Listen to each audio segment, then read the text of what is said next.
Welcome to the Outer Realm with MicheleDerocher and Amelia Pisano.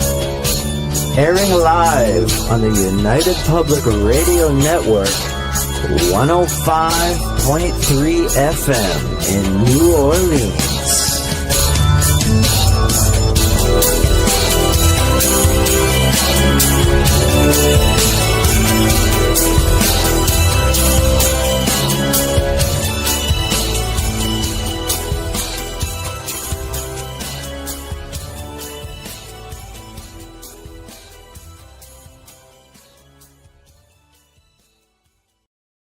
Good evening, everyone. Welcome to the Thursday night segment of The Outer Realm. We are broadcasting live on the United Public Radio Network, UFO Paranormal Radio Network, 105.3 FM from the Gulf Coast and 107.7 FM from New Orleans.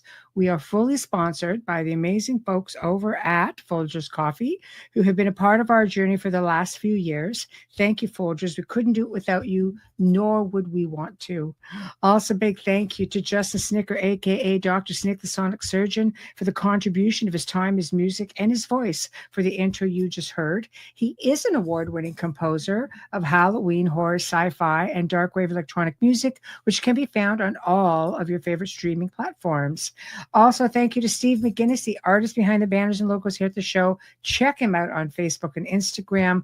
Also specializes in the horror genre and does phenomenal commission pieces of any type.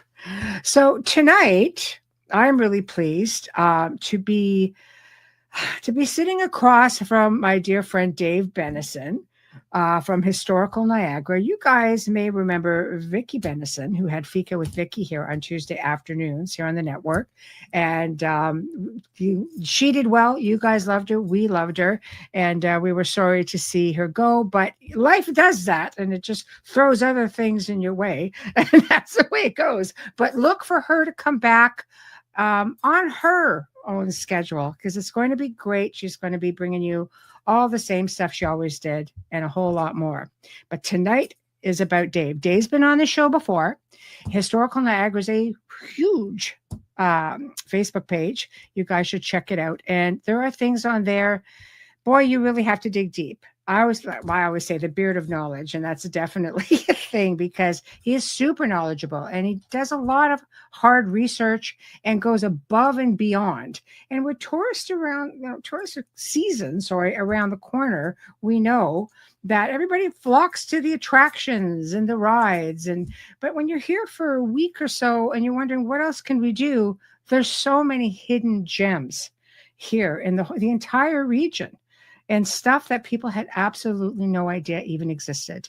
So, without further ado, Dave, hello. Hello there. Or should I say, no, that's your thank you, Santa. We're really freaking lucky to have you.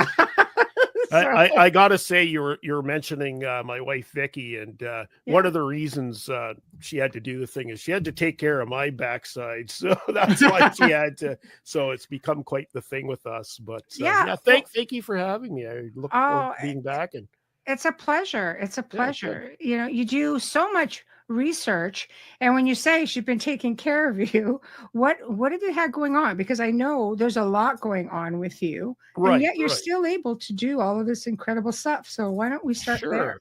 Sure. Yeah. Well, I'll give you a little history for those who don't know me. Dave Bennison. Just to start off, I was a lifelong truck driver. So I drove a tractor trailer for 30 years for the same company.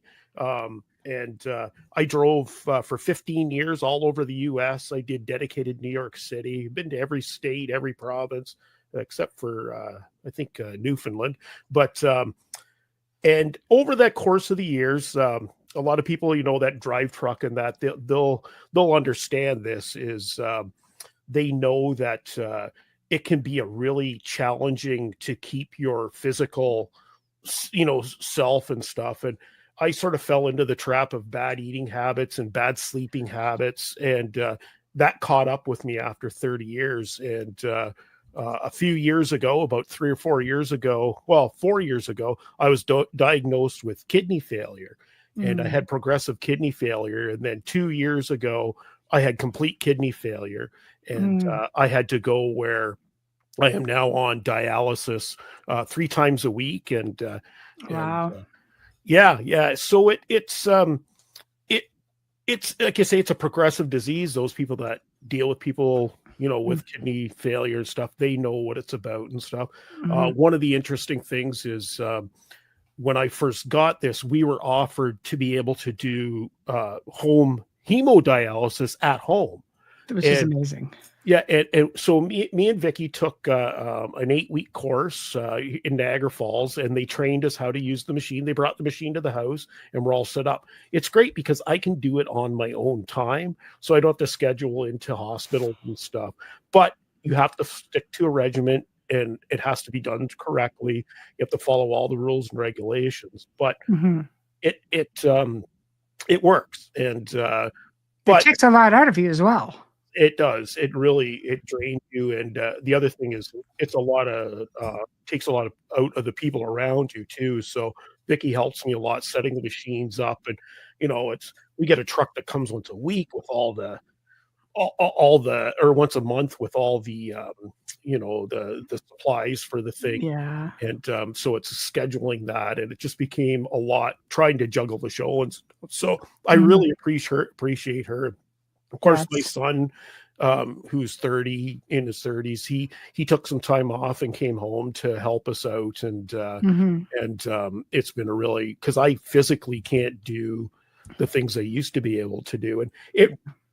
And when I started doing, so Historical Niagara came along about 4 years ago, and I was right at the beginning of this. So I was being able to go out and do all these things, and it was great. But then this, and it took off. Yeah. So and you almost feel obligated after that. Yeah. And so then this hit, and it kind of made me more housebound. It was a catch-22 though, because it made it so I could actually research stuff a lot more, because now I'm sitting on this machine for 4 or 5 hours a day. So I can start researching and put more research into doing this. And luckily over the last couple of years, I've met a couple of really good people that have sort of joined on with me with Historical Niagara, and we've been out, and we go out once a week and we explore these places that we talk about. So it's been great. Of course, you might have seen some of the videos and pictures. Jim Hutchinson is our pilot. We call him the pilot. And, yes. So Jim takes us up in the plane. He has access to a Cessna 172. It's a 1963. Very nice. And, good year. We're up flying a piece of history over historic places. But Jim had brought this to me about going up and taking videos and pictures from the air and then comparing that to the history on the ground. So you get 2 different perspectives. And around here, people weren't really doing that. So it really, how would you say, expanded what we were doing. And then just last year, I met a fellow by name of John Crum. And John, if you've seen any of the videos, he's our piano player. So it's been amazing. John's been great helping out. He drives us around and stuff, and he loves history. But we found out at one of these history things. Actually, we were at the Niagara on Lake Museum one day, and he saw the piano in there. There's an old, 100-year-old piano, and John's reminds me of mine. And he goes, I love it. Hey, I know how to play the piano. Now, we didn't know this, right? So then I go and ask the people at the thing. He say, hey, this guy can play the piano. Can he play it? And they said, yeah, go ahead. So he sat down, and we were just like, oh, he can really play. Gee. And this guy, and so I was just rattling songs. Hey, can you play this? Can you play this? He'd just sit there. Okay, got it. Boop, and he'd play it. And then, and we were just blown away. So we wound up. So we wound up doing a video, the first video, and I think the first video we did, we posted it on Facebook, and I think it got it's up to about 3.2 320,000 views That's on a video crazy. that was, so we're up over about 1.7 million views of about 12 videos we put up of him playing the piano. That is So, insane. it's been, Congratulations, though. That's also it's been phenomenal. great. Yes. So, but it was another element that we added to it, and people are loving it. We now get people so I post them every Sunday, and and people actually say, I can't wait till Sunday to hear the next installment from John. Right? I love it. And, I love it. No, I mean, you do great stuff because there's a lot of followers, and like you say, people expect it. You've done a lot of talks at different museums based on some of the research that you've done. Because I mean, I have seen you once or twice. Yeah, you've been out to a couple. And people just flock to you. And what I also find curious is, not only do they flock to listen to you, but they flock to you just to give you historical stuff. Well, that's been another sort of thing that's come along, and it's been great. Caretaker now. Yeah, we started doing the talks a couple years ago, and and now we've been doing them. We're working in conjunction with the Welland Library here locally, and so they have set days, and then I've been doing other talks in and around Niagara, and then. You talk about stuff coming to me. So a couple of years ago, I had a talk in Welland, and old elderly gentleman came in, and he had my talk. He was in his 90s, and did the talk. And after he came to me and he said, "Hey, I've got some artifacts.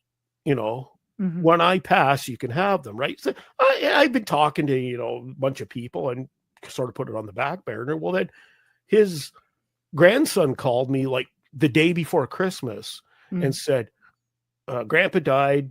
He's got all this stuff. Do you want it? And I'm like, well, okay. He says, yeah, there's some artifacts here. Right? That's all that was said. We had no idea. So me and my son jumped in the car, head down to Fort Erie, and we get there. And literally there was 4 big black tubs full of artifacts. And we had no idea it was in there till we got it home. We knew what some of the stuff was. And it was all War of 1812, Indigenous artifacts going back. What we found out is a lot of the stuff had been dated. And this guy was an archaeologist. He also worked for Niagara Parks. He also he was the caretaker for the fort down in Fort Erie, which we can talk a little bit about. And of course, for those that don't know, Fort Erie during the War of 1812 was a major area for battles back and forth. And Fort Erie changed hands, a couple of times because it was held by the British. The Americans took it over. The British tried to take it again. The Americans, and it kind of changed hands. But eventually, after the war was over, the Americans went back to the U.S. and the British moved back in. But the fort was never rebuilt to what it used to be, right? And it's a star fort too, though. It's a star. They're not overly common. No. And as you know, here in Niagara, there's actually several of them. So that was interesting. But we got those artifacts, and so what I did was at these talks, I thought, what a great way to be able to get people to see this stuff. So we started bringing them, and I have a little setup, and I bring about 400 or 500 artifacts, have them all set up, and people were loving this thing. Well, then people said, well, I have this and I have this. And then all of a sudden they were just donating it. And then people were bringing stuff to my house and saying, here, can you look after this? I've got like all these War of 1812 artifacts that I've had, my grandfather had, so it kept building and building. And I think the collection now is up over around 4,000 or 5,000 pieces. Now, some of it was donated to places. I did have contact with Brantford First Nations, and everything was made sure everything was kosher and stuff, because we are dealing with a lot of the Indigenous artifacts. But it's great because we had a show not that long ago, and it was amazing. We had a lot of people show. I think there's 600-700 people showed up, and a lot of kids, and it was great to see kids being able to, pick up a, 200 and whatever year old War of 1812 cannonball that was probably fired, or see an arrowhead that's 3,000 to 6,000 years old and hold it in their hand. And it was a great experience to do that. And I've been loving that. And it's just more that's added on, right, to what we're doing. The fact that it survives, and the fact that he found so much. I at auction purchased as a gift for my son a War of 1812 a rifle. Yeah, right. They're huge, and it still works. Oh yeah. And I mean those collection, and it was just left alone. And if it was British, it was probably a Brown Bess, which is the type of rifle they use. I'll have to let you see it when you come and visit. Yeah. But and heavy, eh? Like it's They're amazing. Very heavy. When you pick one of those up, I was actually at a couple of weeks ago, and here's the other thing is we get so many people now submitting, hey, do you want to come and check our place out? You want to do a post about this? Can you maybe feature us on your thing? So we get a lot of places asking us to come and feature them, and we go through and do the history and stuff. So we did one, Niagara Falls Military Museum. A lot of people don't know exists. Wow. It's in Niagara. That's right. Unbelievable place. And the fact that most people have no idea this is there. They have a whole War of 1812 room, and they have like the weapons like you have, but they said, here, hold it. And so we were holding like War of 1812 Brown Besses, and it just blows you away how much those weigh. And then you start thinking about these guys having to walk around with this gun, with the weight, miles, and then like with a whatever 20, 30, 40, 50-pound kit on their back, and in the elements, and then it starts hitting home, right? And you start realizing how ugly like that war was. Like, even though there wasn't millions of people killed, it was harsh. It was vicious. It was a vicious war, eh? So it's really interesting. And of course, when I started doing this, I really got interested in a lot of the indigenous history of the area.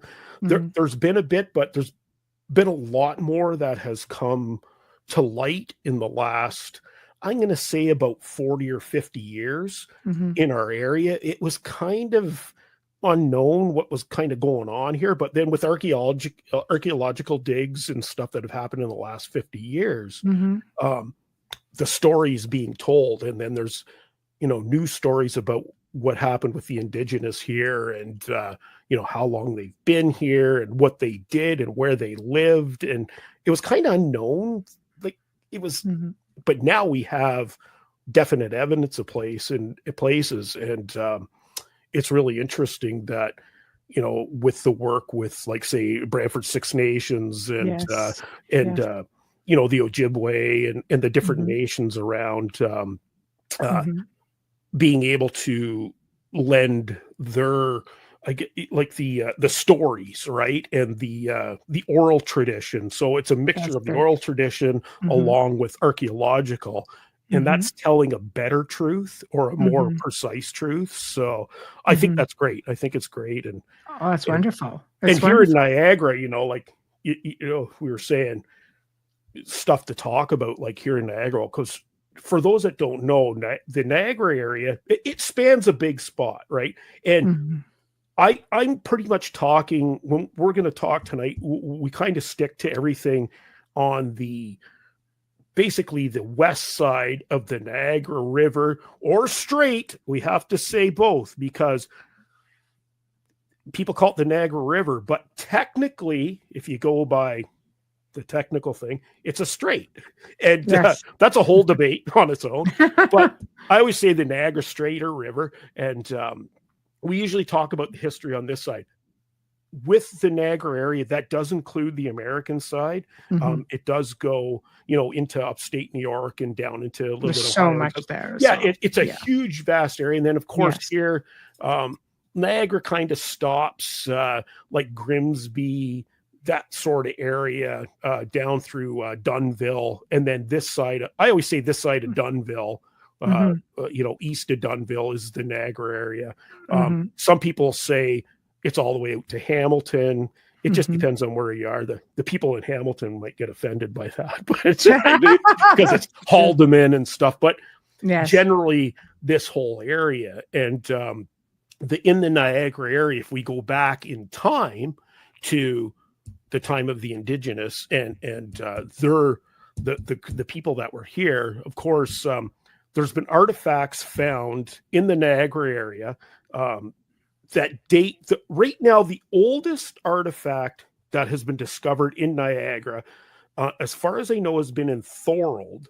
Now, there has been older ones that have been towards the neighboring like community, London and stuff. But the ones in Niagara, right now, the oldest ones are about, so we'll go back to about somewhere around 6,000 to 7,000 BC or BCE. Wow. I have no idea. I mean, it's there, but to find something that old is... Yeah, so about 9,000 years. There was a site in Thorold, which, if people don't know, is between St. Catharines and Niagara Falls, right along the Niagara Escarpment. And that site, it was called the Huson site, and it was discovered, I think, in the 80s, and that's where they found that old stuff. And of course, there's stuff spanning back then. So that time would have been called the Archaic era. And then we had the Woodlands era that came after it. And a lot of the stuff we find here in the Niagara area is Woodlands artifacts. So they'll span from there again, there's different times, but just to be whatever, it's about 500 years ago, going back all the way to about 3,500 years. It's in that span. So there's different. Incredible. Within that, you have the late, middle, and early Woodlands era, and it's incredible that these things still exist. Yeah, still follow. Well, and you got to figure there was in this area, you had the Woodlands, and then as they sort of, I don't know, you'd say like evolved and became, closer to our time period, they became what was known when French explorers started coming here in the early 1600s. They called the people that lived here in Niagara the neutrals. Yeah. But that wasn't their real name. They went by a couple of different names. The one that I used mostly was called the Atwateron. There's a couple of different ways of saying it and a different spellings. There's 3 or 4 different names. They had their own name for themselves. They were called the People of the Deer, and they are the ones that lived here in Niagara up until about 1650. And they were on both sides of the river, straight, and they were the people that lived in and around our area. And that is the majority of the artifacts you're going to find is from them or later. And then 1650, they basically disappeared. By 1670, their nation was gone. One of the big things, of course, in this area that there was a couple of things that attributed it to it. The big thing was, of course, when the French Jesuits came over and stuff, they were carrying disease. Now, a lot of them probably didn't realize they were spreading stuff, on purpose.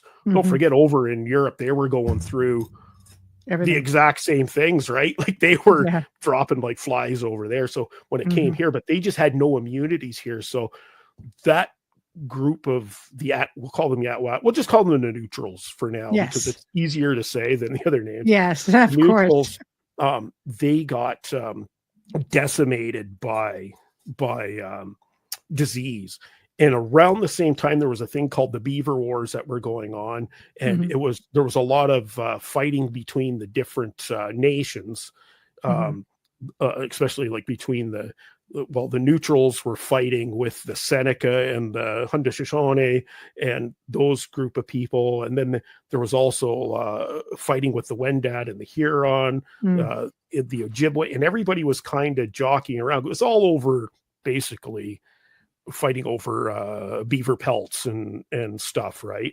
That's And crazy. That's so when they went to crazy. war, the Seneca, basically they moved into the area of Niagara, and what was remaining of them, they were basically eliminated.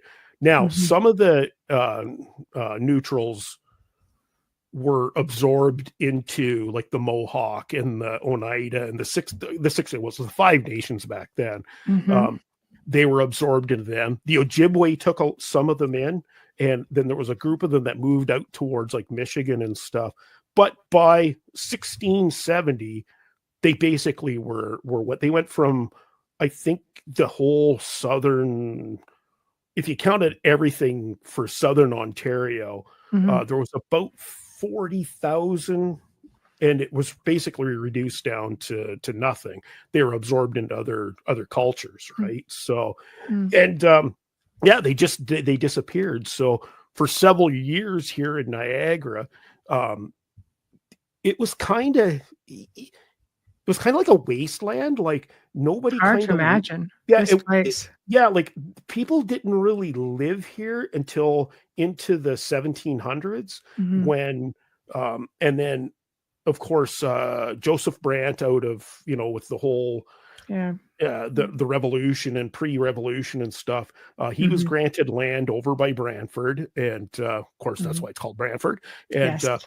he Yes. came with a large group of, now there would have been a few of them around, like camping and hunting and stuff, but Mhm. not really permanent villages for that, we'll say 50 to 100 years. And then Mhm. when Brant came there, he brought a large number of, like, all the different groups came with him. Seneca, there was, Mhm. Mohawk, big Mohawk group, them, and then they came to the Brantford area, settled, and then there was another group of Ojibwe. I call them Ojibwe. Mhm. Um, the Mississauga, the Credit, and they moved down and moved in along the Niagara River and along the shores of Lake Ontario, and they were the ones that were here in the late 1700s, when the British started coming here. Of course, the French were here for a little while too, a lot of fur trading.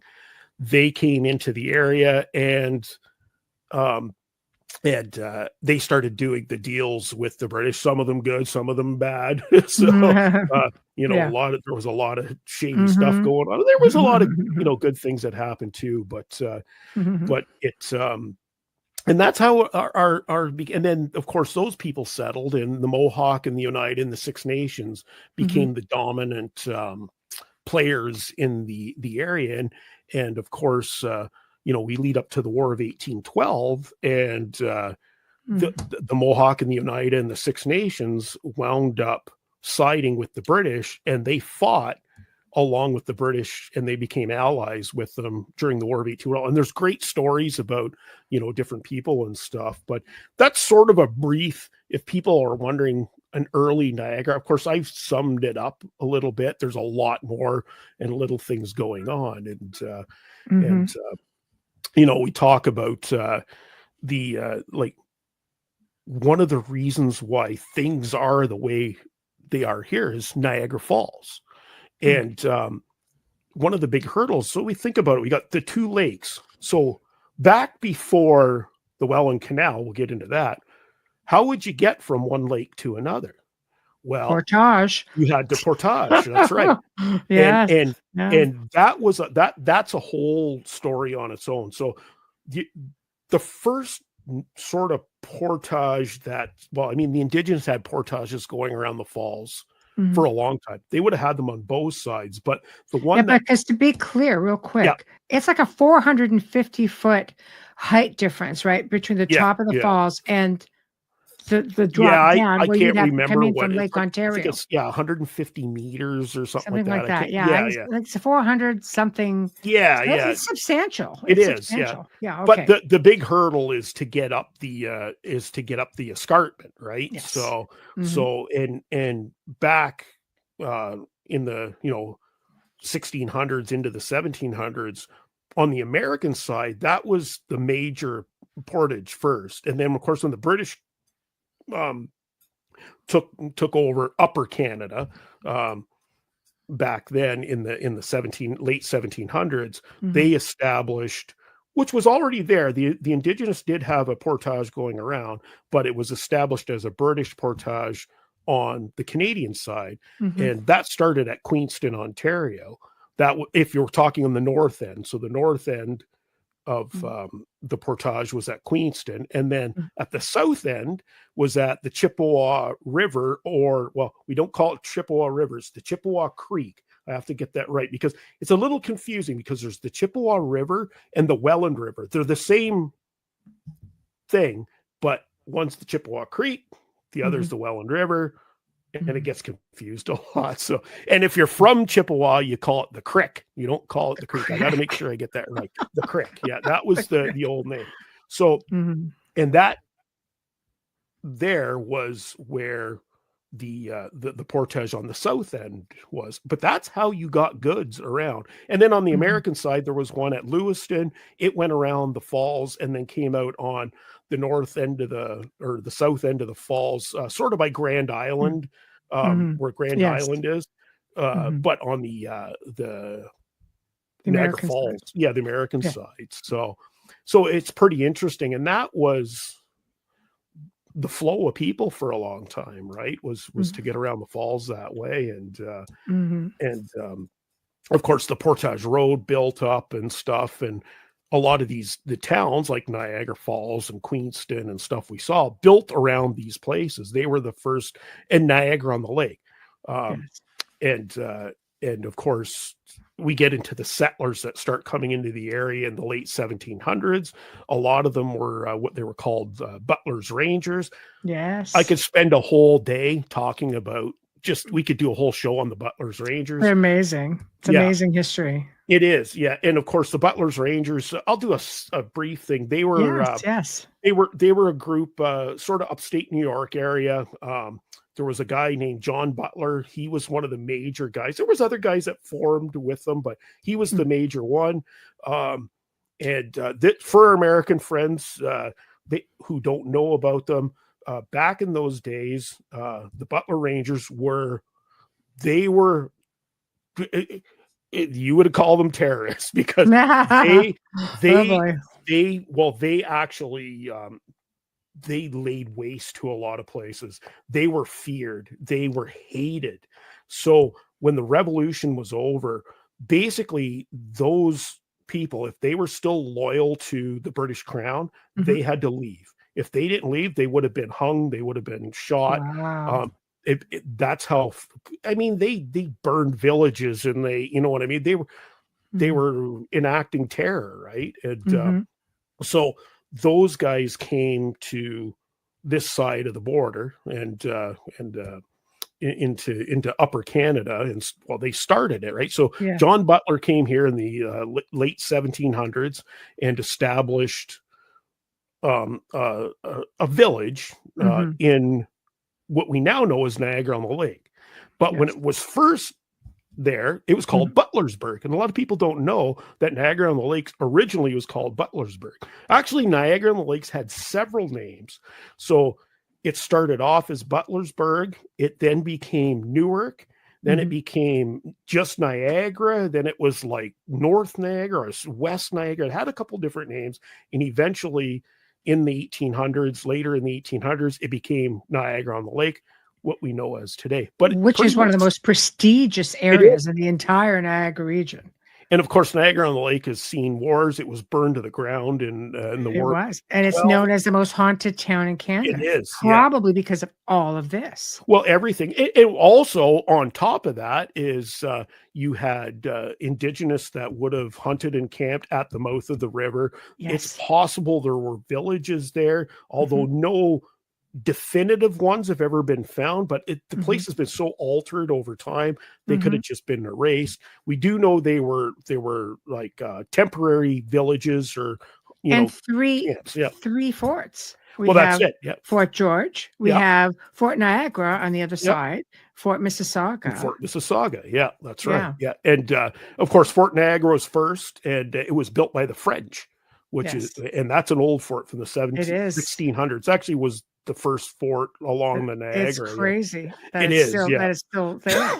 And the fact that you can still see parts of the French fort are there, Yes. right? So, and that changed hands a few times. It was French, then British, and then American, and then British, and then it switched hands back and forth. But eventually, you know, it became under American, and then we had Fort George across the river. Yes. And of course, during the War of 1812. Now, see. Here's the thing, what's interesting with Fort Mississauga, because Fort Mississauga actually wasn't built until the end of the war. So after Fort George was destroyed, they were looking for other places to build forts. And the logical place was to put one right at the mouth to do it. But that wasn't built till right near the end of the war. It was like right at the end of 1814, they built that fort. And during the War of 1812, because the War of 1812 ended like a few months later in 1815, right? From what records say that there was only one shot ever fired in hostility from Fort Mississauga. Wow. But it still became a vital place because after the war, remember that there was still threat that the Americans may attack again. So they had to rebuild. And there's a really interesting story about another fort. I call it the fort that never was.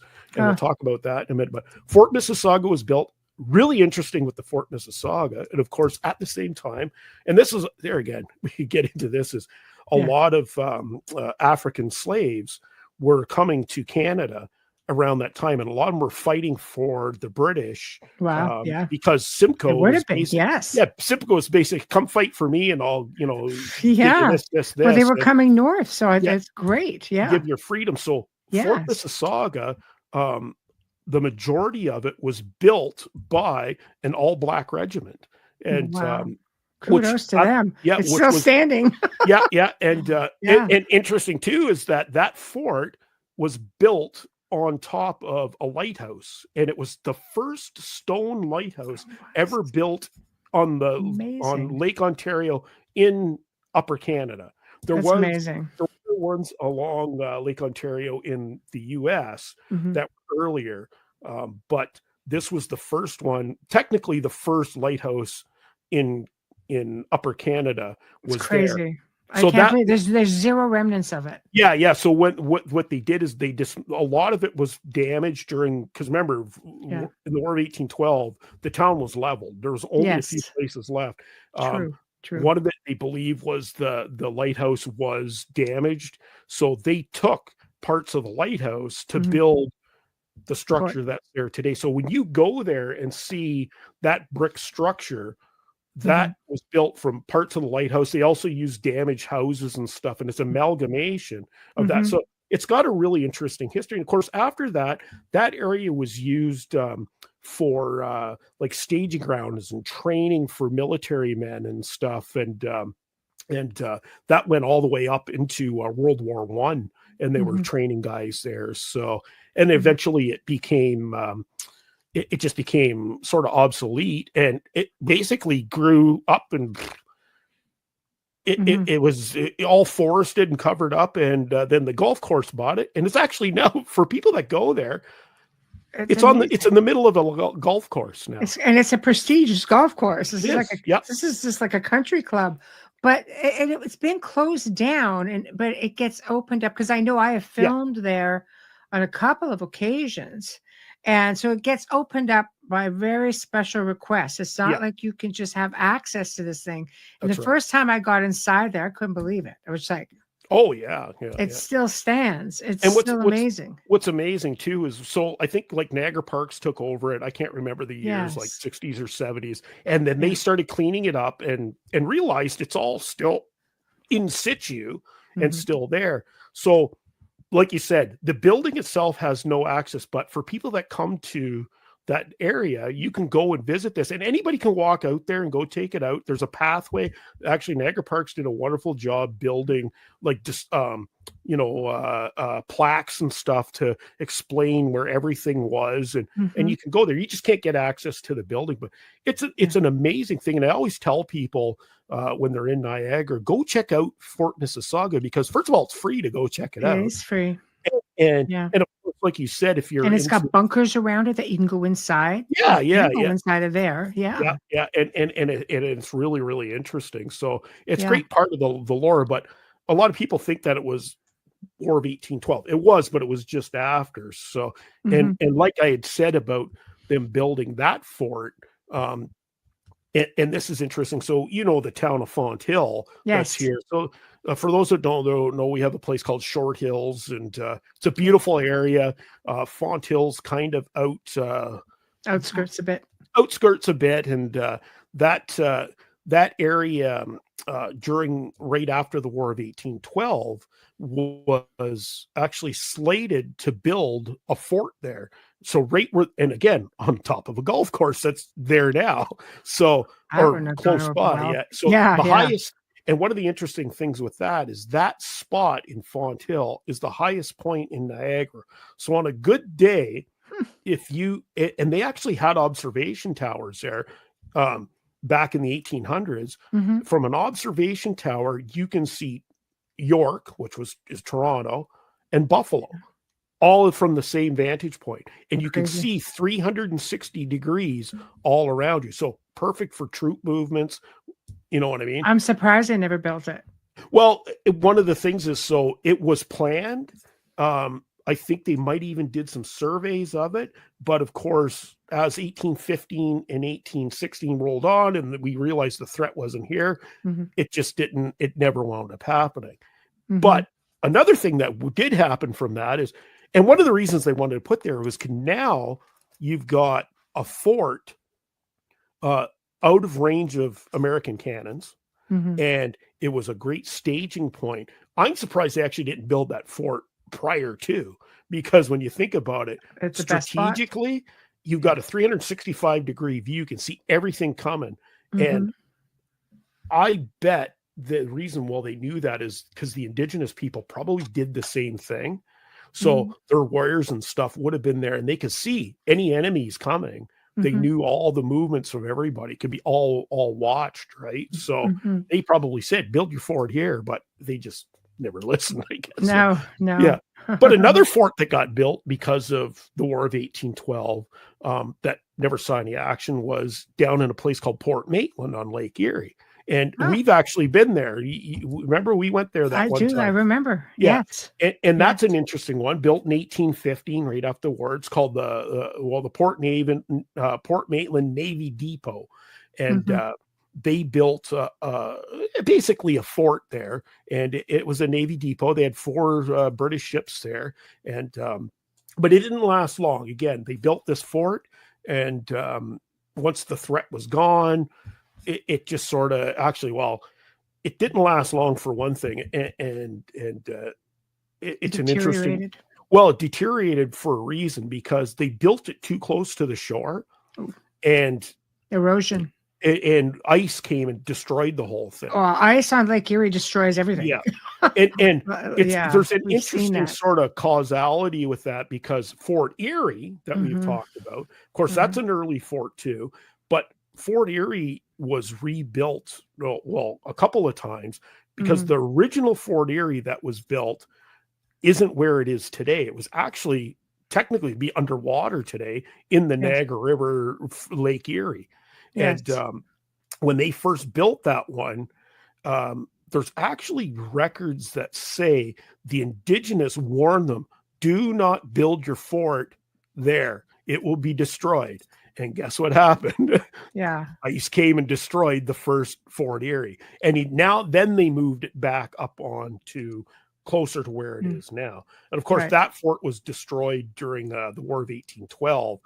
So what we see there today, it's sort of a hodgepodge of partial what was there, because it was completely it was damaged really bad. And but by the time they started fixing it up, there wasn't much left. Yeah, it wasn't much left of it. So, but it was built back to what they pretty much think it looked like, right? But I got a feeling that the indigenous probably told them the same thing about the thing in Port Maitland, and said, don't build your fort right near on the beach. Yes, because it's a bad idea. And the exact same thing happened to Yes. them, Yeah.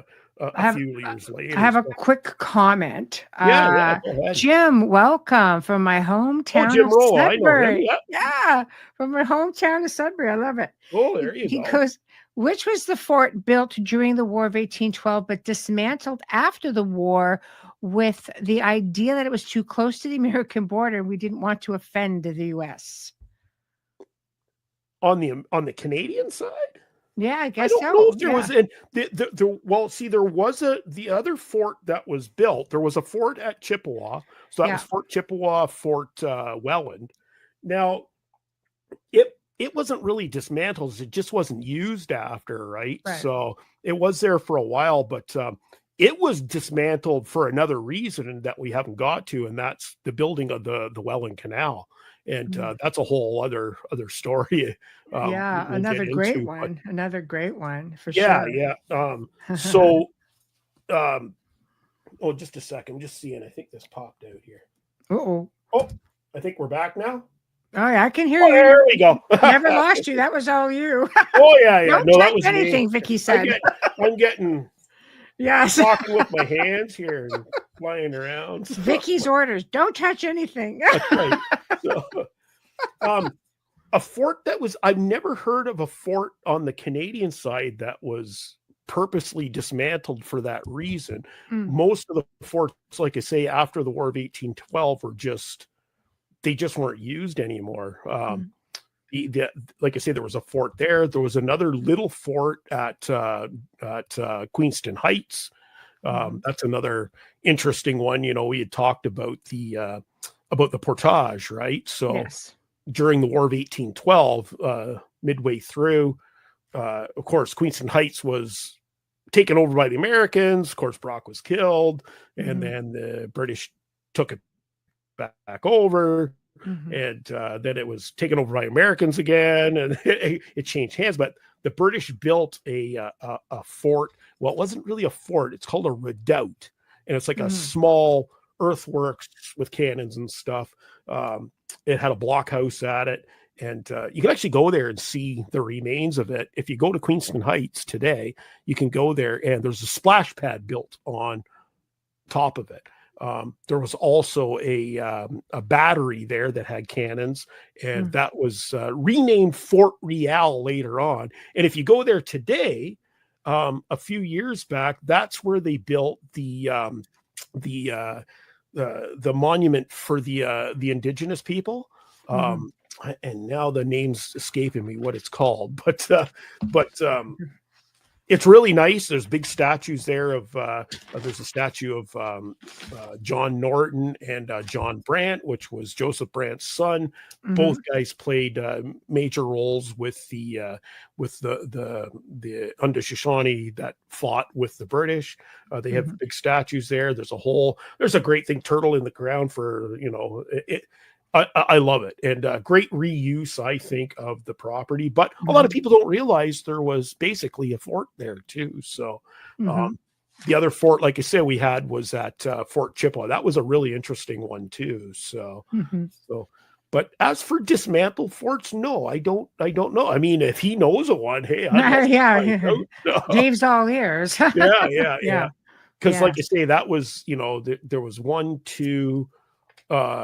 On the Canadian side, we'll say Canadian, but it was Upper Canada at the time. We had 1, 2, 3, 4, 5 forts along. That's a lot, not counting on the other side, Lewiston and Niagara. Lewiston and of course Niagara had a fort there. I can never get it right. Fort Niagara. Yeah. Well, there was Fort Niagara at out at Niagara the lake across Niagara the lake, and then there was another fort at Lewiston. That's right. And it was small. Yeah, it was a small fort right up on top of the hill there. They did a lot of hangings at that one. Of Indigenous people. Yeah. Yeah. Well, there's a story about that too that's kind of interesting. And then there was a fort at Niagara Falls. It was called Fort, and I might butcher this. It was Fort Schlosser or Schlosser. That's crazy. Yeah, and I can never get the name. I'm not great with those names. I remember that. But that was the fort across from. Basically, you had Fort Schlosser. it sort of went down like where the Niagara River on top of the falls, and then you've got the two branches, right? So the one branch goes east around Grand Island, and then Yes. the other branch goes, down The other side. here, Yes. and then they meet up on the other side, creating Grand Yes. Island. Well, on the Niagara Falls side, down that eastern way, that's where Fort Schlosser was. It actually moved a couple times. There was an old French fort there prior to, and there's a lot of interesting history about that fort that was there. But they basically traded pot shots back and forth with Fort Welland, and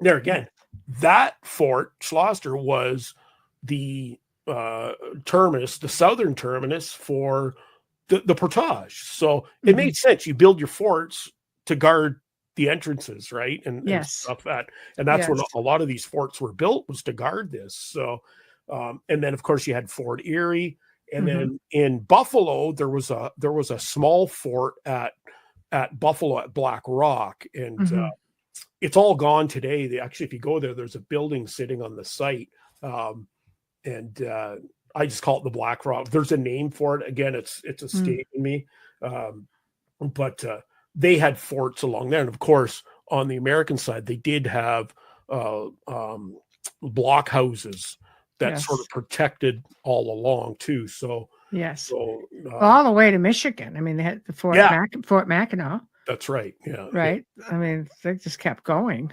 No, that's it. Yeah. Yeah. So that's kind of the early, and then of course there were so many battles on both sides. And, and the Americans came over here and burned villages and stuff, and the British went over there and did the same thing, and traded back and forth. And but here in Niagara, we focus a lot on the different battles that happened on Canadian soil, right? Well, yes. I say Canadian, but it was Upper Canada. Right? Upper Canada, yes. People always like, it wasn't Canada till 1867, so you can't call it that before. But we'll say I know. I actually had the pleasure of being invited to do paranormal research investigation, and at the very first sawmill. Oh, yeah, was considered Upper Canada, and that was out past like Perry Sound area, up that way. Right. And it was renamed the Sawmill Lodge, and it was a ghost town. Okay, yeah. It was crazy, and the old mill was still there, and they were pulling out the logs from the river, which was on the other near Albin area, if you're familiar with it, and they were making furniture out of it. The place was crazy hot. It was crazy. Yeah, they would be some old mills up there. Yeah, really old. Yeah, actually, the first recorded mill is believed. Well, there was one in Kingston, and then there was a mill at Niagara Falls, and then there were other mills that cropped up. There was one over by Port Colborne. That was a really early mill. Then you had one at Niagara Falls, and of course there were mills. Some of the early mills in the Niagara area were at St. David's, and right along the 4 Mile Creek. And at one time there was 10-15 mills all along there. And Balls Falls. Balls Falls, that was another one. All kinds of them. It's amazing. And those mills that were the ones, of course, along 4 Mile Creek in St. David's, Niagara on the Lake area. They were some of the early ones, and they were called King's Mills, the early ones. So, and you had the Secords, and the Secords were one of the primary families that came into the Niagara on the Lake. Everyone knows Laura Secord. Yeah, Laura Secord. Yeah. Right? And of course, that family owned a lot of land back in the late 1700s, not only at the Queenston, Niagara on the Lake, but all across Niagara. They actually owned land out where the Short Hills is and stuff like that. So it was really interesting, because that sort of leads into with the Secords having the mills and stuff, and one of the mills is still there, and it's a private residence now in St. David's. And it's one of the old the house that they built with the mill. There's some of the oldest buildings still standing in the Niagara area. And you actually go by, it's a private residence, but the mill's still there, and And Beautiful. and then, of course, one of the houses, an old house of David Secord, is on the other side of the river, and it still exists there. And unfortunately, it's not doing too well. It suffered from a fire a few years ago, and but Yes. you're looking at like late 1700s structure, which, you know, another place is like, you know, we talk about the ages of stuff, and of course in Niagara here, like finding structures that are, you know, 80s or 90s, like that's our old stuff that's remaining, right? But if you go to like places like Boston and that, like that's, you know, it's like, oh, we got that's nothing. Yeah, from the 1600s. But for here, that's when the first. Well, our place was 1870. Oh yeah. I think so. That's way over there, and that was one of, you know, they don't last long. No, that's it. But finding structures here, like anything pre 1800, is really rare, right? There's a few of them around. One we've talked about a lot. And I got to give a shout out to my our friends are at the Brown House in St. Catharines. So and that's it's actually the oldest surviving farmstead sort of building that's intact in St. Catharines, and that's 1796. That's impressive. And it's really interesting. They're actually turning it into a museum. There's a whole they do a lot of stuff with the Indigenous. There's a whole story. John Norton, we talked about, they moved his house there back in the day, so they're building it into this living museum, and they do run tours. So if you're in the area, you can always look them up, and they do like open tours throughout the summer. And but great old structures that you can actually go see, and they're doing a wonderful job there. And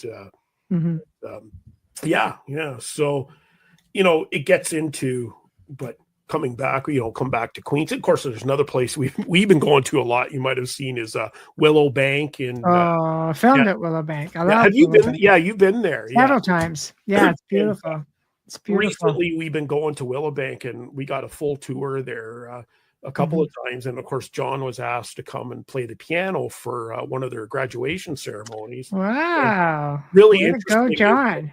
Yeah, but you know, the story of Willow Bank, of course, built by the Hamilton family back in 1835, and really interesting building. Well, you've been there, and it's just amazing, like the views and stuff.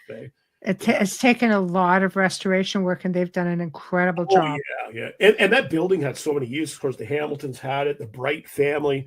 Then it was like I think it was used as like a school for boys and a school for nuns or something. And now it's a school for learning for historical preservation. Yeah, it's the Willow Bank School of Restoration or Preservation. Yeah. And they've been doing that for a few years now. It's one of the only schools in Canada that actually teaches restoration of, you know, antiquities and old houses and stuff, and it's actually pretty important that they do this because they get beautiful stuff donated to them. Yeah. Oh my gosh. Yes. So we've been going there lately, and it's been great, and it was nice when you know, we went in there, and of course there's this old piano there. And John's like, and they said, yeah, go ahead and play it. So and then we found out after, so the piano that's there is from 1883, and it's an 1883 Heinzman, and found it even more. It was built in Toronto, and where it was built and the whole thing, but that type of piano that he plays, it's what they call a square piano. Square grand. I've got one. He'll have to come over and play mine. Oh, you have a square? Yeah, ours is it's a I can't remember what kind. It's very popular, very rare at the same time. But it was beautiful. It's beautiful. Oh, yeah. But do you know why they had square grand pianos? I don't know. Okay, well, here's a story for you. Square grand pianos were used in the day when people died. It would fit a toe pincer coffin on it. It was flat and it was square, and they would have a wake. So by playing music, they would hope that the vibration and the sound would wake up the person. Because back in the day, a lot of people got buried. And they weren't dead. We're dead, yeah. And then grave robbers started, robbing, and they realized there was people they found claw marks on the inside. So then they ended up having Saved by the Bell, and people at the graveyard shift would have to listen for the bell. Right. But that's why we had the square grounds. Oh, so they built them kind of for that purpose. Yeah. So I have a Steinway. That's what it is. Steinway. Yeah. Yes. So yeah, no, and it's a beautiful piano, but just to see something from 1883 that actually plays. So they actually got it tuned for John to play. And which is really nice. Yeah. Well, if they have one, I guess they wouldn't want another one donated. Ours is from like 1865 or something crazy. Right. Yeah. It's old. Yeah. Maybe even old. I don't remember. Yeah, they've got a couple of cool instruments there. There's another one we found out we saw a harp there. And harp? Have you seen that harp? Yeah. Isn't that beautiful? Oh yeah. So I found out about that harp, and that harp was actually donated by Lorena McKenna. So I'm sure you know who Lorena McKenna is. Yeah. I'm sure you played some of her music before. So. Oh yeah, that harp was like one of the most beautiful harp I've ever seen. It's just beautiful. Yeah, but that was one big. Yeah, that's the big one, right? Yeah. So that's kind of a neat tie. But Willowbank, of course, is the history of that building, of course, with everything with the with the Hamilton family and everything that came after. But there was a history there before that, and they actually did a lot of digs in and around the property and found a lot of indigenous artifacts and stuff. Wow. And of course, it's possible geology wise that if you notice, that's up on a high point. And then it's pretty much surrounded by low valley all the way, 360 around.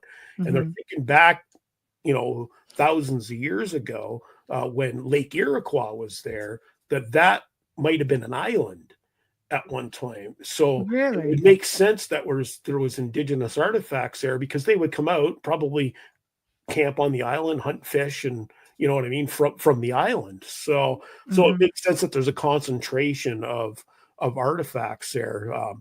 One of the really interesting things at Willowbank, and I don't know if you've ever gone to the graveyard. There's one of the things we love doing is we love going to old graveyards and finding graveyards. Like, I've seen a lot of them and I've heard about them. And how many people drive down the road and they're like, oh, that looks interesting. And then you don't think about it, right? Well, that's one of the things now we do is we see an old graveyard that the vehicle's getting pulled in, and then we'll go and check the dates. Some of them are really old.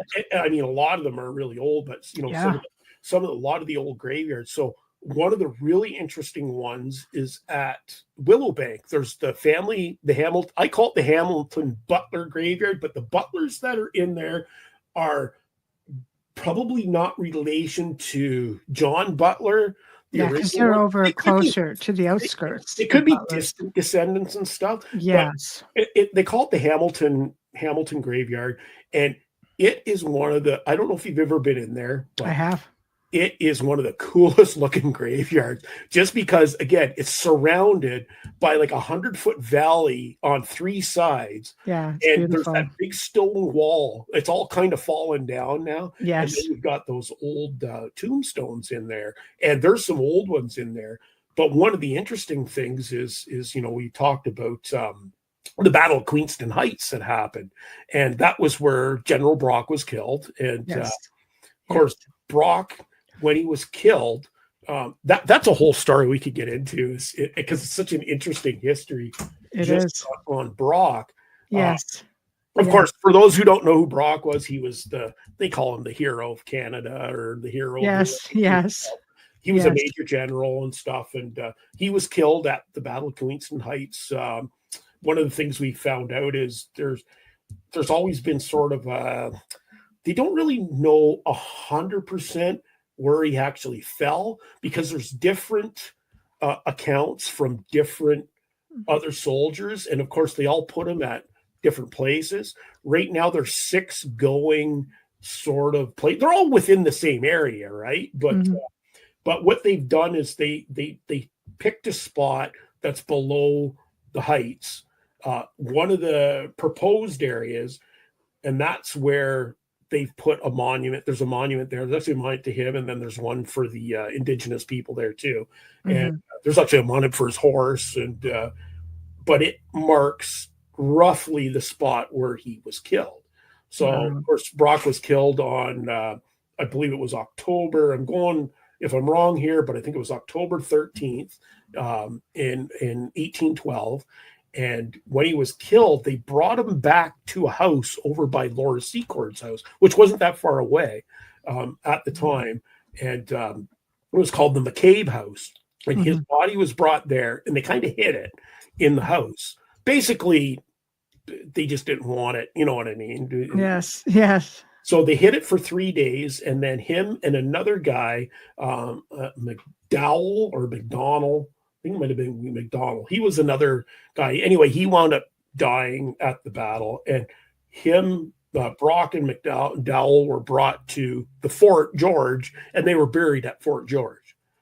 Wow. So they were buried there, and then they built a Brock Monument. The first Brock Monument was built in 1824. And wow. So then they moved Brock's body and McDowell to, and if I'm getting that wrong, if it's McDonald, I always get. Yeah. It's hard to keep it all straight. Brock. Yeah, we'll just say Brock was moved to the first Brock Monument in 1824, and that monument sat. It's actually not. So when we go see the monument, just a sec. What's up? Yeah. Oh yeah, we're getting there. Yeah, right. We're going to talk about certain things. I said, of course I am. So yeah. We like you say, I can keep going. So it's your show. Yeah. So you just go crazy. Yeah. So the Brock Monument, of course, the first Brock Monument, when people go there today at Queenston Heights, of course, the monument we see now wasn't where the first one was. The first one was actually, if you ever go there, you've been there, there's the restaurant there, right? That's right. Yes. So that restaurant, and then there's a little, there's a monument area for Laura Secord there. So over in that area is kind of where the first Brock Monument was. Actually, was right on the cliff, and like there's a way in, isn't there? In there, like there's a into the one monument that's there now. Yeah. Yes. Yeah. But where the old one was, no, that's all gone now. Okay. So the first one. So the first one in 1840 was, and I got to say this, allegedly blown up. Of course, at the time there was a thing called what the heck was it? The Mackenzie Rebellion of 1837. So Mackenzie Rebellion, that's a whole story on its own. Mackenzie Rebellion, and then in 1840, they believe a sympathizer with the Mackenzie Rebellion blew it up. And his name was Benjamin Lett.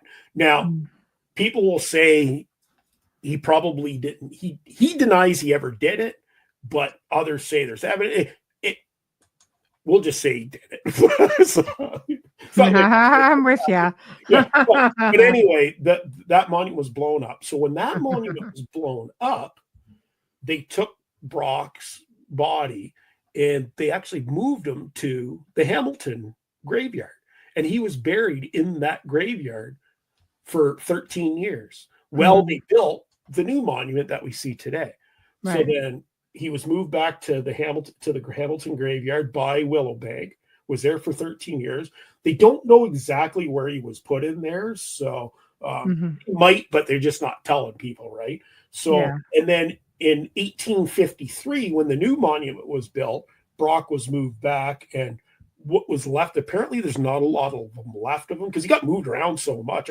But technically, this guy got moved like really 4 to 5 times. So you ever heard of a body getting moved that many times? That's crazy. Yeah, that's crazy. Yeah. So they said when he was put in there, there's just not much left. But he's supposedly in, like, I don't know if he's in like a vault under there, or if there's like, they got like stones that come out, like a little, and you can't access it, but he's probably hidden in a wall or something. I don't know 100%, but one time I don't know if they still open it, but you used to be able to go in there and then you could go up to the top of Brock's Monument. And, wow. Well, that's way up too. So yeah, but that's an interesting, story. Yeah. And then, we talked about, Laura Secord's house, and that leads into the whole story with Laura Secord. It does. So- It does. There is so much information. Oh, yeah. And we can sum it up a little bit. Like, of course, Laura Secord, and for those of people that, especially that are listening that don't know about her, Laura, most people that know Laura are by the chocolate, right? So This if is you're Laura true. Secord, you think of chocolate, right? That's right. And but that didn't come till much later into the 1900s. But the whole Laura story. So we'll sum it up there again. Mhm. When you Yes. start researching this stuff, you find out so many things because there's different stories to what happened with Laura. And but the one that's told the most, that's become sort of the common theme. So basically, Laura Secord, Queenston was taken over by the Americans. Her husband was shot twice, James, and he was brought back to, of course, Laura's house was commandeered by the Americans, and she was attending him at the house and overheard some American officers talking about marching towards Thorold and basically surprising the British, right? Yes. So Laura had heard this, and then she basically took a journey. It's like 30 or 40 mile, about a 40-mile journey, we'll say. And she went and she walked all by herself. Well, not necessarily. We'll hear the story about the cow. Cow never existed. It just doesn't make sense. But it was added, I think, later on just to embellish it a bit. But Laura went from Queenston to St. David's, and she went to David Secord's house, and she picked up her niece. And then her and her niece walked from St. David's to a little place called Homer. Now, have you heard of Homer before? I have. Yeah. Yes, So yes. if there again, people in Niagara, if you're going over the Garden City Skyway in St. Catharines, right underneath was where Homer existed. There's a graveyard there, amazing graveyard to go check out. You've probably been to that one. Yeah, And, I have. Yeah. But Laura walked there. The Secords had a house up in that area, so she dropped her niece off at Homer area, and then she walked over to what we know as St. Catharines. Back then, it wasn't called St. Catharines; it was called Shipman's Corners. Right on the 12-Mile Creek, there was a bridge. She crossed the bridge, and then was heading to a place called Decoux Falls, where Fitzgibbons was at the Decoux house, and somewhere on that journey, as she was looking she had to go back up the escarpment. She got lost. Now, they don't know if there's different stories. She might have wandered into an indigenous camp, or they found her. Yes. But it was one or the other. And anyway, they wound up bringing her to the Decoux house. She warned Fitzgibbons, and then, of course, Fitzgibbons had the jump on the Americans, and he cut them off at a place called Beaver Dams, and the Battle of Beaver Dams took place, and that became a major victory.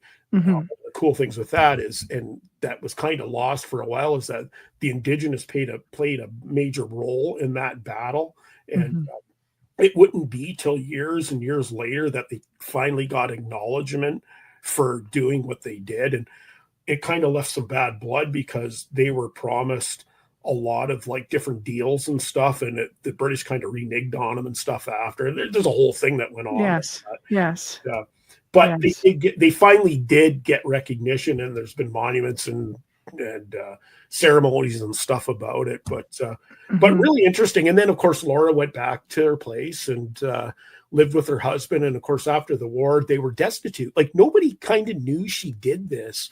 It was never spoken of until much later, into the later 1800s, actually. Well, it was a little bit before that, but they were destitute. So James wound up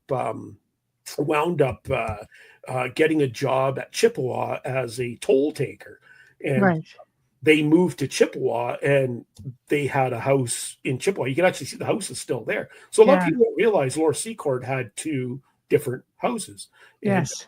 she lived there, and she died in 1864, I believe. And she was buried along with her husband that died much earlier at the Battle of Lundy's Lane. Yes. I'm sure you've been there, and if, with the stuff you guys do, they say it's one of the most haunted graveyards. It is. Yeah, it's crazy. A lot of people flock there too. Yeah. Well, the battle took place right on top of the graveyard. Yes. It's not often that a full scale, and of course that was one of the bloodiest battles of the war, where the Battle of Lundy's Lane. It basically was a stalemate for the amount of people killed on both sides, but it was in the thousands, right, on both sides when it was all over. And at that time, like, doesn't seem like a lot today when we talk about wars, but back in 1812, that was a lot of people. That was big, yes. When you're talking about like these villages that were around that, if you had 200-300 people that lived in them, that was big. That was a big village. Yeah. So there was places like, you get 1,000 people that die on one side. That could be a whole population of, males of a village, right? So yes. But yeah, and then Laura was there, and finally she got recognition for it, and she was actually compensated a little bit of money, but she went on. Of course, they had a big family, because I think Laura had, I can't remember, but it was up around 10 kids or something. Like she had 5 before the war, and like 5 or 6 or 7 after. Like it was a lot. Yeah. There might have been 7. I can't remember, but still a lot of kids at the time. So of course there's a lot of people related to that family.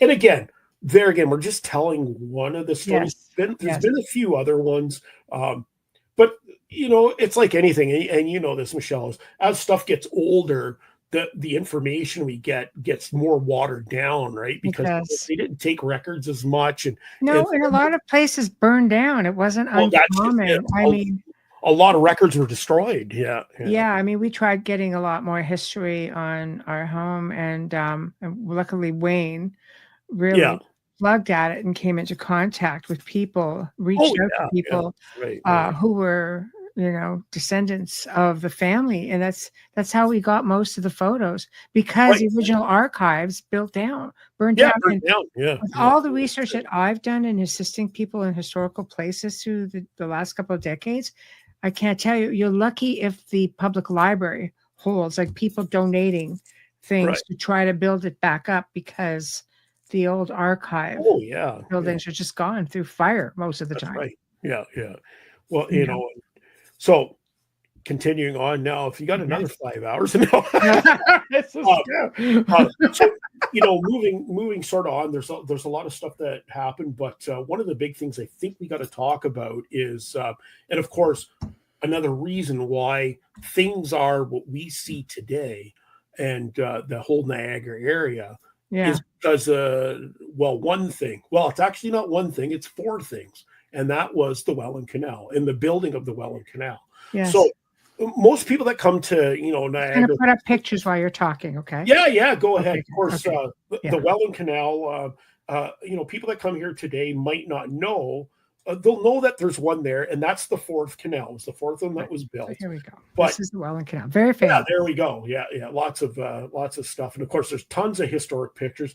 But of course, the Welland Canal it officially opened in 1829. That was its official opening.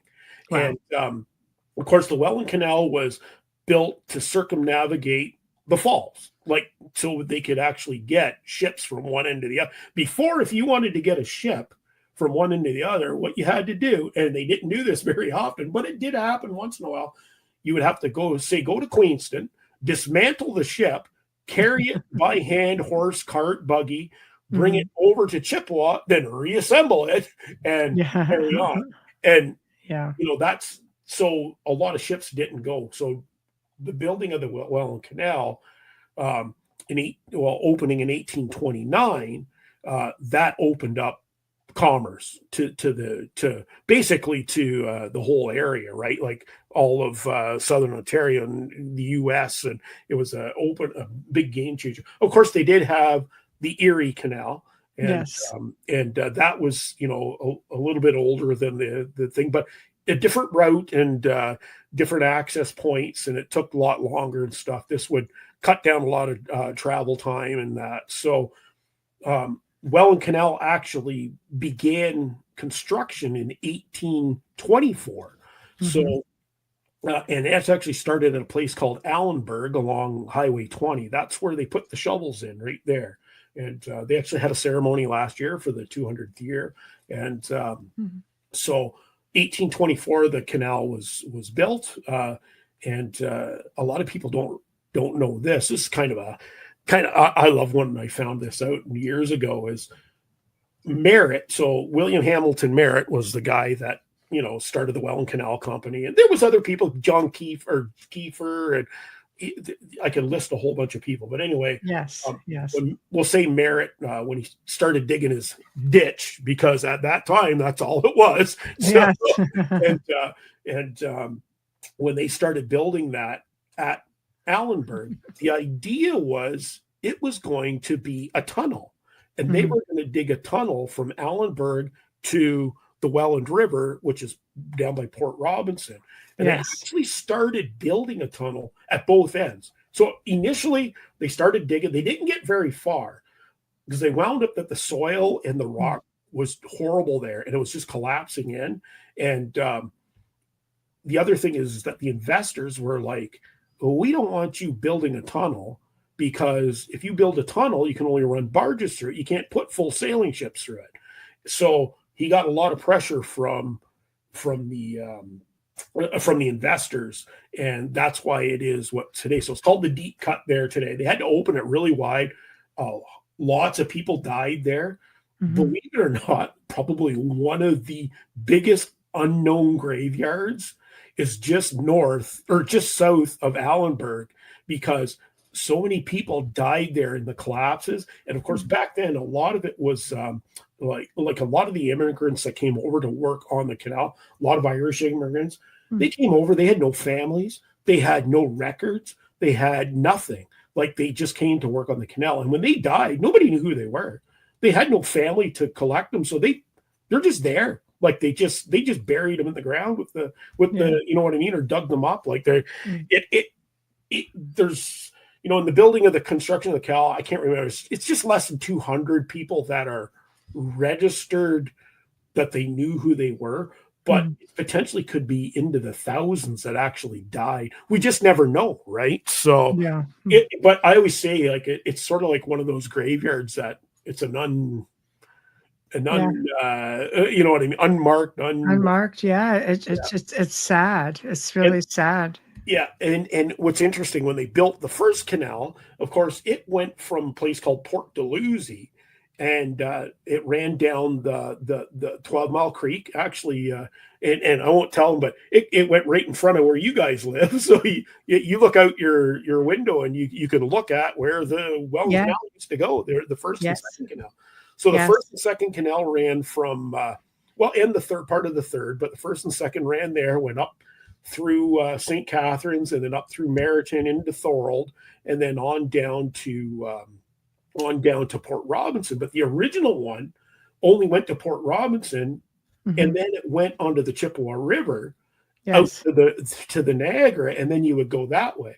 And they did that for the first 3 to 4 years up until 1833, and then they cut from Port Robinson down to Port Colborne. And you can still see remnants of these. Oh, yeah. So there are remnants around, mostly of the second canal. There's a few bits and bobs of the first, but the problem was as they built each, incarnation of the next canal, the prior canal was rather filled in, or it was incorporated into the next canal. Yes. They didn't want to waste the right. So it was either filled in or incorporated. But there are a few spots where the first canal can be seen. Of course, they built a feeder canal, and that's a whole story on its own that went out to Dunnville. They need to get water, blah, blah, blah. I could go on for an hour about that. But a really good sort of indicative of what the first canal looked like is if you go down to where the feeder canal is today, that runs from Welland to Port Maitland and Dunnville. that's what the first canal would have looked like, and part of the second. It's the same dimensions. It's the same sort of structure. It was never altered because it was never used after 1900. So well, it was for a little bit, but yes. It's interesting. But yeah, and then of course the second canal came along, and of course ships got bigger, and as the ships got bigger, they had to build the canals to accommodate. And then you had the third Welland Canal that was built, and it followed the same route, but the big thing that changed was it went from Port Dalhousie, but it cut right across St. Catharines. Yes. And it basically made a cut right across, and then, of course, up the escarpment. And, of course, the fourth canal came along. It was moved over to where Port Weller is now. And cut it right in half. Yeah. And what's interesting is that first canal, so we think about it, the first Welland Canal, all the locks, there were 40 locks on the first Welland Canal, all made of wood. I can't even imagine. So then when the second canal came along, they converted them to stone, and then there wasn't as many locks. They kept reducing down. I can't remember, it was in the 20s or something. And then same with the, or maybe the 30s. And then as the third canal came along, it went into the, you know what I mean? Yes. It got better and better. And of course, now the fourth canal has 4 locks. So, but you went from 40 locks to get ships. Well, technically, I think there's like from Lake Ontario to Port Colborne, there's 8. Yeah, there's 8 locks. Yeah, 8 locks total. And for those of you who don't know, it's known as the St. Lawrence Seaway. Yeah, the St. Lawrence Seaway. Yeah. So when you're in the area, the Niagara Falls, you can actually, there's places you can park alongside the entire canal, and you can watch. Ocean-bearing ships come in as well. Well, one of the great spots to go is you can go to Lock 7. Yes. And they have the viewing platform there. And then 3 as well at the museum. Down to 3 at the museum. And that's a great place because they actually have like scaffolding and stuff. You can go up and you literally can reach out and touch the ships as they go. Oh, it's incredible. And it's now they have Viking ships. Ships that come through. Yeah, in the last 5 or 6 years. It's incredible to see those come in. Yeah, the big what you call it, the cruise ships. Yeah. But see that's the thing is like the cruise ships, they can only bring certain size ones in because they're bound to the size of the locks. They can't be too wide. No, but I mean it is fascinating. We have one that comes through, a Viking ship, and it travels all the way down from the Arctic to Antarctica. It does tons of tours. So when you see this thing, Octopus or Octopus? Yes, or the Nocturne or something like that. But I mean, it's got its own submarine. It's really a treat to see it come through. Like, you don't understand the mechanics of it, because I'm a big fan of watching them. We go all the time, and the mechanics behind all of it. Seeing how it all works is mind blowing. That's right. And it got so what would you call it, like technically advanced as it went. Like I remember when we dealt with those first 40 wooden locks, and of course everything looked so much different because you had all these weirs and you had to have ponds to fill them up. Now that none of that is, well, some of it's needed, but not like it was back then. Nothing like it was. Yeah. And the whole but one of the big things that happened was the building of the Welland Canal changed the whole area because the towns started building up around the canal. So like St. Catharines and Welland and Port Colborne, the 3 sort of big ones, Thorold, they all built around there. But before that, the towns weren't kind of along there because before the canal, they were in other spots, right? So the big towns in Niagara were Niagara on the Lake, Queenston, St. David's, and then another one was a place called St. John's that was out in the middle of the park. And we also talked about a place called Balls Falls. And they were all the big areas at the one time. But when the canal came along, it basically cut those towns, especially the inner ones like St. John's and that off, and then everything sort of gravitated to around the Welland Canal. And that's why we see what we see today. A lot of it's brought, you know what I mean? And Tamara wants to know, can you see traces of these old canals from a plane when you're up there? Yeah. Well, that's one of the great things when we go up in the plane is we've actually filmed from one end to the other, all 4 routes of the canal, plus the feeder canal that goes from Welland to out to Port Maitland and Dunnville. And you post these on the Historical Niagara Facebook page. So people could go to the Historical Niagara Facebook page and they can see all these videos. They go through everything. What's really neat is going up in the plain, especially in the spring, and like the springtime's the best because you can actually see a lot of the structures. Usually we're flying over about 2,000 to 3,000 feet above. And so, but you know, with today's technology with cameras and stuff, you can really zoom down pretty good, but you see so many things from above, and especially in the springtime. That's a great time. Oh, I see Wayne there, but I can't read. Yeah, he says part of the new canal required a flooding of cemetery.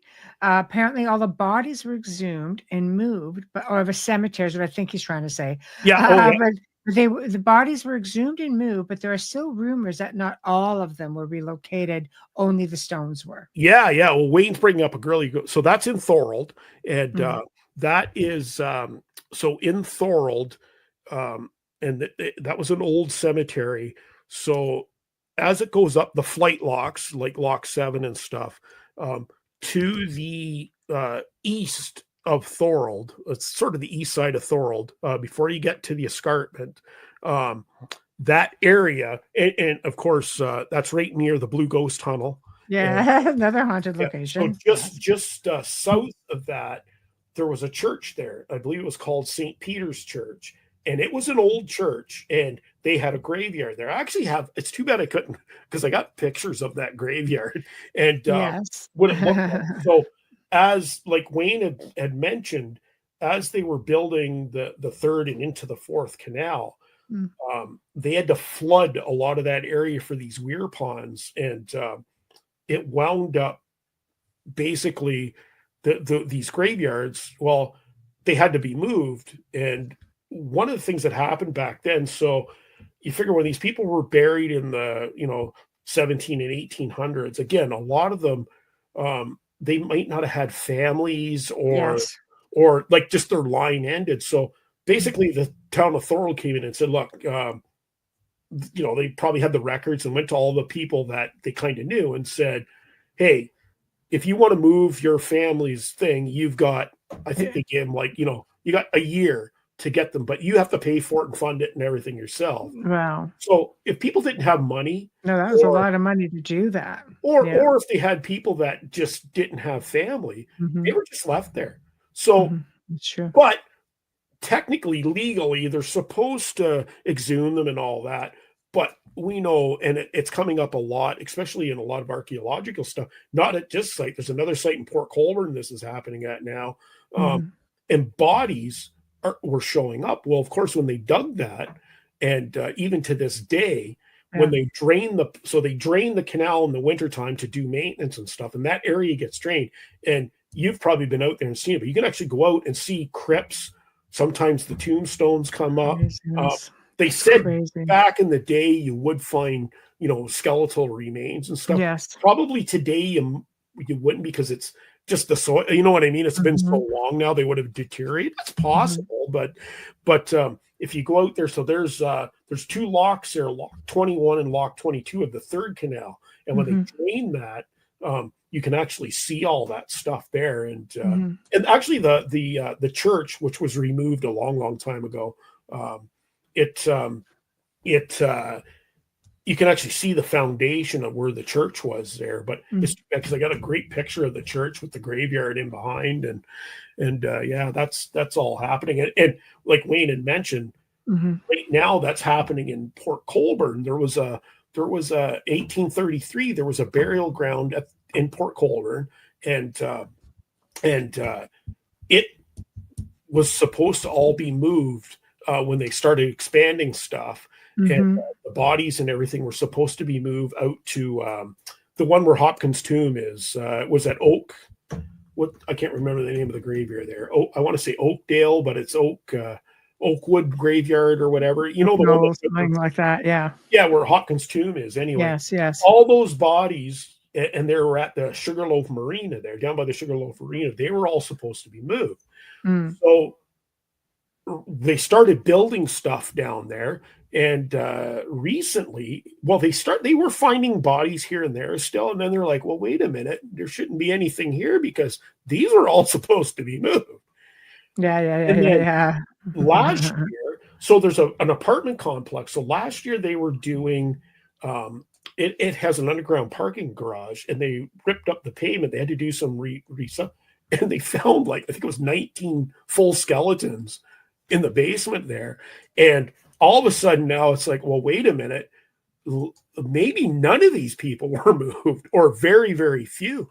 So it's believed that there's a mass amount of, still bodies in the area. Of course, not far from there was an indigenous village too, and they do find every once in a while indigenous burials not far from there. And it makes sense that they were, the indigenous. There's a major village here on a place called Tennessee Avenue, and they found a major neutral village there many years ago. So yeah, but Wayne's right on about the and of course that it's one of the reasons you talk about the Blue Ghost Tunnel.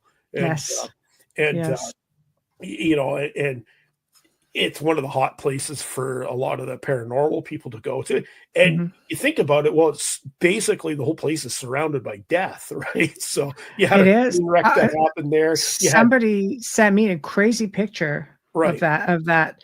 They were standing in front of it, and it was just a young family in the wintertime, and there's this big, really almost like Smurf blue mist coming out of the door. It was crazy. I was just like, wow.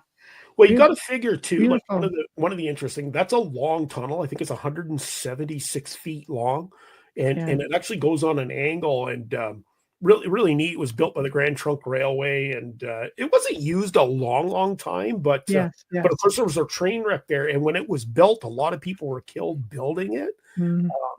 And of course, it goes underneath the Welland Canal there, and then it was rerouted after, but. Also, just to the south of that was, and a lot of people don't know this, there was a plane crash that happened just south of the Blue Ghost Tunnel. And I posted about that. That was back in the 1920s or 30s. A plane had crashed there and killed 5 or 6 people. So the whole place is surrounded, right? Plus you have all the people that died from the canal and stuff. So, but one of the things I should mention, though, was talking about the canal is, really interesting is all the people that built ships. So that's the Welland Canal became a hub of shipbuilding industry, and there were different ones all along. Port Robinson had a big ship. They were one of a major shipbuilders there for a long time, and they had a thing there. Of course, Port Colborne had shipbuilding. Welland had a little bit. Port Robinson, St. Catharines, but there was a couple in St. Catharines, but the big one was the Chicluna shipyard. And that was the one that's actually not far down by where we have today the 406 and the Burgoyne Bridge, right? Yes. Underneath the Burgoyne Bridge, there was a massive shipyard there, but by Chicluna. Built I think it was at 1840s or 50s when he came in. Yeah, I think it was 1840s. And it was there. He built ships up until the 1880s, early 1890s, but then it closed down. Things were changing, and of course the third canal opened, and that area was getting disused. But his shipyard is there. And a couple of years ago, back in 2019, they actually started an archaeological dig there to find the shipyard. But one of the more important things is there's a ship that's there. Buried in the old shipyard. And that has such an interesting story, because that was instigated and started by Dr. Kimberly Monk, which she's like one of the head marine archaeologists for Canada. Yes. So they started the process of digging for this, looking for this ship, because where do you find a ship in Ontario basically on land? Yes. And still possibly in situ. So of course, they found some stuff. They haven't got to the ship. One of the big things when you find out about archaeology is there's a lot of red tape you got to go through to fight with cities and stuff. Yes. Right now they're having a little bit of a struggle trying to get, being able to get the proper permitting and timing and stuff to get in there.